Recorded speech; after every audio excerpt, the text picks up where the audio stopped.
The town of Willow Brook was like any other small close-knit community. The houses stood side by side, adorned with white picket fences and flower-filled gardens. Its people smiled at one another on the streets, fostering an illusion of unity. However, beneath the surface of this picturesque town, a dark secret festered. 4 teens had once crossed a line that sent ripples of anguish through their community, leading to a series of events that would forever alter their lives. Tamra had always been an enigma. With her quiet demeanor and downcast eyes, she seemed to fade into the background of the bustling hallways of Willow Brook High School. Her every step was calculated, every word chosen carefully to avoid drawing attention to herself.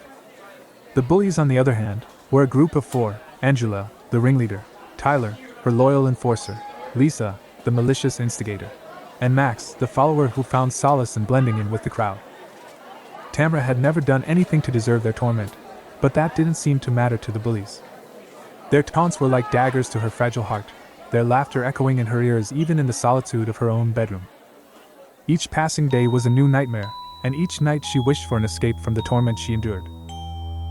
One fateful afternoon, as the sky darkened with storm clouds, Tamra's life took an unexpected tragic turn. Walking home alone, as she usually does, she felt a sinister presence creeping up behind her. Out of fear, she would not turn around, but knew the bullies were there, relentless in their pursuit of power over her. As her hair stood up on the back of her neck, their laughter rang out as they tripped her, shoving her frail form towards the busy road. Tamra lost her balance as she stumbled, trying desperately to catch her fall. However, she continued falling towards the road. In that heart-stopping moment, her life was taken by the unforgiving force of a passing car. The 4 bullies stood in silence with their mouths wide open, staring at the lifeless body, then at each other, as traffic began to stop and others rushed to Tamra's aid. The news of Tamra's death spread like wildfire through Willow Brook, sending shockwaves of remorse and guilt through the 4 bullies. Angela, Tyler, Lisa, and Max had taken something precious from the world, and the weight of their actions would haunt them in the days to come. However, it wasn't just their own conscience that they would have to face. Unfortunately for them, it would be much more. As the sun set on the day of Tamra's tragic demise, a chill swept through the town. A mist seemed to rise from the ground, tendrils snaking their way towards the homes of the bullies. Unseen by human eyes, Tamra's spirit emerged from the darkness, fueled by an insatiable thirst for revenge. She had been silenced in life, but in death, her voice would soon resonate with an eerie power. The first to experience Tamra's wrath was Angela. One night, as she lay in bed on her phone, she heard a soft rustling noise outside her window. Trying to ignore it, the rustling continued, so Angela walked over to her window and looked out to see what was causing the noise. After a brief moment of scanning through the dark window and not seeing anything, Angela went back to her bed to continue viewing her social media interest. Again, Angela hears a noise, but only, this time it is a knocking sound. Angela, becoming slightly aggravated, gets out of the bed and walks towards the window, thinking one of her friends is playing a prank on her. This time, as she peers into the darkness, she can make out what appears to be a figure standing just beyond the glass. As she squints her eyes to focus more on the figure, she is shocked to see it is Tamra, her eyes void of emotion, yet brimming with a chilling intensity. "But Tamra's dead," she says to herself in confusion. Angela's heart races as she watches in horror as the figure slowly raises a pale, slender hand, tapping on the windowpane with elongated, ghostly fingers. Terrified, Angela turns away, but the tapping persists, and growing more frantic. The room grows cold, and Angela's breath comes out as a mist in the air. She feels a presence closing in on her, a weight on her chest that makes it impossible to breathe. Tamra is now in the room with her. As she gasps for air, her vision blurs, and in the darkness, she turns around to see Tamra's face, contorted in a silent scream. The room seems to suffocate Angela, and with one final desperate gasp, her life is extinguished. The news of Angela's mysterious death sent waves of unease through the town, but it was quickly dismissed as a tragic accident. Tyler was the next to fall victim to the relentless haunting.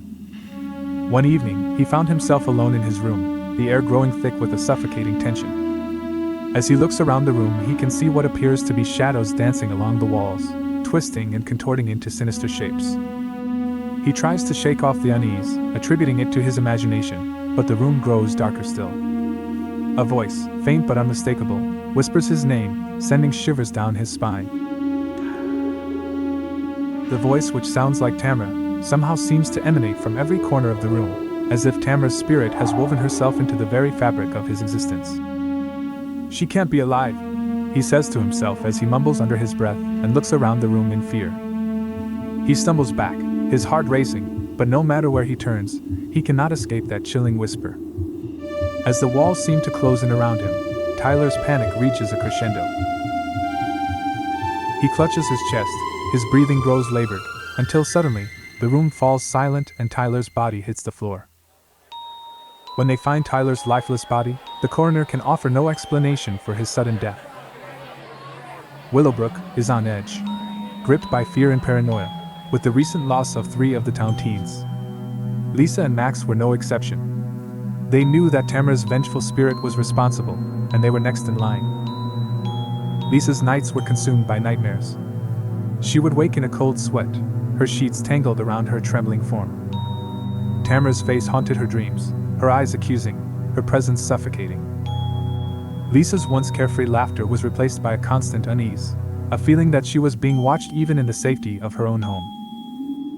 One night, while Lisa is awake in bed, her eyes dart around the room as a shadowy figure materializes at the foot of her bed. Chills run up and down her body as Tamra's ghostly form stands there, her eyes fixed on Lisa with a mix of sorrow and fury. "I'm sorry," Lisa says as she lets out a scream which is silenced, trapped in her throat as an invisible force tightens its grip around her neck. She thrashes, kicks, and wiggles furiously, clawing at the invisible fingers that constrict her windpipe, but the pressure only intensifies. Lisa struggles to maintain consciousness while kicking the sheets and pillows off the bed in a struggle for life. In her final moments, Lisa's vision blurs, and Tamra's face fills her vision. The figure before her seems to morph, taking on an ethereal quality as it merges with Lisa's own reflection. And then, just like that, Lisa's struggles are over. Her lifeless body falls back onto the bed, her eyes staring into the abyss. Max, the last remaining member of the once tight group of bullies and hearing about Lisa's death, knows he is next. His nights are sleepless, his days a haze of anxiety and paranoia. He knows that his actions had brought this upon himself, that the darkness he has helped create will come back to claim him, just as it did his 3 friends. One evening, as Max walks along the dimly lit streets of Willow Brook, a thick fog rolls in, shrouding him in a cocoon of isolation. As he walks alone, he can hear echoes of footsteps in the distance, growing louder with each passing moment. No matter how hard he tries to make himself believe it is his imagination causing his paranoia, his heart begins to race as he quickens his pace. But the footsteps match his every move. The faster he walks, the faster the footsteps follow in cadence. As he glances back, he sees a shadowy figure, its features obscured by the mist. "Tamra," Max whispers with his trembling voice. The figure draws closer, and Max can see the glint of ghostly eyes. He can see it as Tamra with a sinister grin walking towards him. In horror, Max tries to run but to no avail. The fog emanating from Tamra's reach seems to wrap around him, tendrils snaking around his limbs, restricting his movements. Max struggles, his breath coming in ragged gasps, as the mist seems to seep into his very being. His vision blurs, and he feels a presence within him, a force that is draining his strength, his essence. As the light begins to fade from Max's eyes, he crumples to the ground into the road. With blurred vision and no strength to move, the last thing Max sees are lights coming his way. Max's body is then hit by a passing car as it skids trying to stop. The mist suddenly recedes, leaving nothing but a lifeless form in its wake, as Tamra's spirit smiles as it slowly disappears into the darkness. And so, the town of Willow Brook was left to grapple with the horrors that had unfolded within its seemingly idyllic borders. The bullies had paid the ultimate price for their cruelty, their lives claimed by the very darkness they had cultivated. Tamra's spirit, once silenced in life, had found her voice in death, and her whispers of retribution would forever haunt the memories of those who had crossed her path. Only Tyler, Lisa, and Max knew the truth, that Tamra's vengeful spirit was exacting retribution, one by one. Thanks for listening to Tamra, a story created by the Cursed Echoes channel. If you like stories like this, please like and share, and don't forget to subscribe. You can also ring the bell so you can be notified of new stories.